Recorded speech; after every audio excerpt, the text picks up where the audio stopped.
We'll continue our discussion of MASLD, or metabolic dysfunction-associated steatotic liver disease, with a discussion about when and who and how we might screen for MASLD in the first place. Remember that MASLD exists on a spectrum. MASLD, which about 25% of the American population has, as it progresses to steatohepatitis or MASH, as well as fibrosis, and then finally advanced chronic liver disease, formerly known as cirrhosis. We'll start with a couple example patients. The first one, a 41-year-old male coming in for routine healthcare maintenance. His last A1C was 6.2, triglycerides were 220, his LDL was 160, HDL was 40, and blood pressure was 134/87. His BMI was 32. And I think we can all agree that this gentleman has metabolic syndrome. If you put the numbers into the AHA-ACC calculator, you get an ASCVD 10-year risk score of about 2%. So our main interventions at this point are going to be lifestyle focused.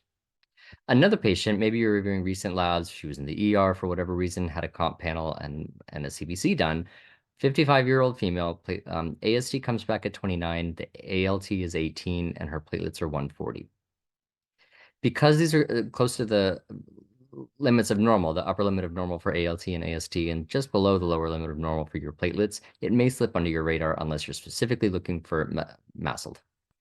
There's a couple schools of thought around whether we should screen for MASLD in the first place. The American guidelines, the first section of the table, don't stress it so much. It's not recommended because our lifestyle interventions are going to be the same. Whether or not the patient has it, we're recommending the lifestyle interventions for the patients that we'd probably be screening for MASLD. However, with the European guidelines, a little bit more targeted. If there are metabolic risk factors such as diabetes, dyslipidemia, hypertension, consider screening for it.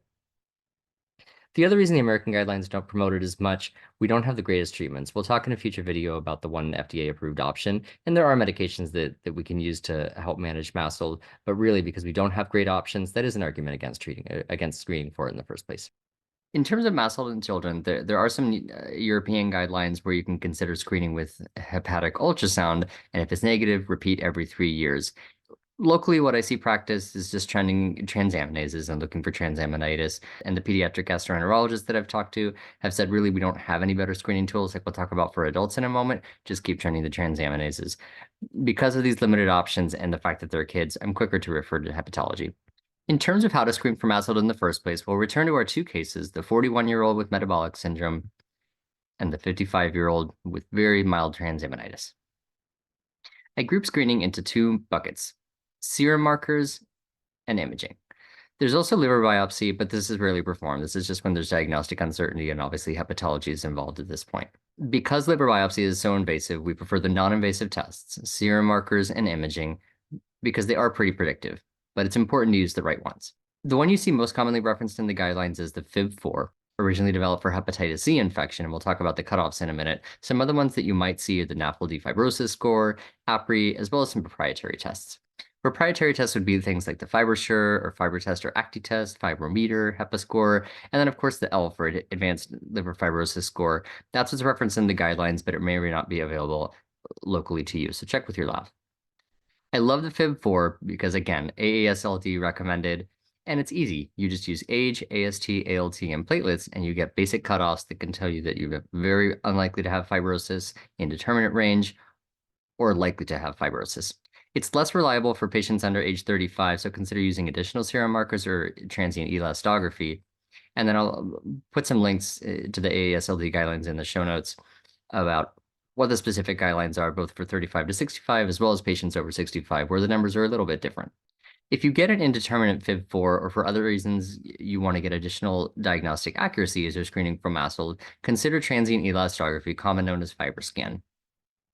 They're measured either in shear wave score or kilopascals, depending on which one you order. The Fibroscan is kilopascals. What I have to be available locally, for the most part, is the transient elastography measured in the shear wave speed. But the most important part, look at the report and you'll get a sense of their cutoffs, whether it's F0, F1, 2, 3, or 4. If the patient already has F4, this is clinically important because that's when you might refer to start screening for esophageal varices and hepatocellular carcinoma. As we wrap up the section about screening for MASLD, I want you to be very mindful and purposeful about the specific guidelines and consider active case finding or screening patients with metabolic risk factors for MASLD. If you're going to screen for it, make sure it gives you actionable information. If it doesn't change the management of how you're treating your patient, probably not worth screening for in the first place. Make sure you explore the guidelines so that you can really explain them to your patients when you're choosing to screen for it in the first place. If you do choose to screen for it, I recommend using the FIB4, consider transient elastography, and the other serum markers. If you use a proprietary serum test, make sure to keep costs into account. Are they really adding value to the care that you're providing?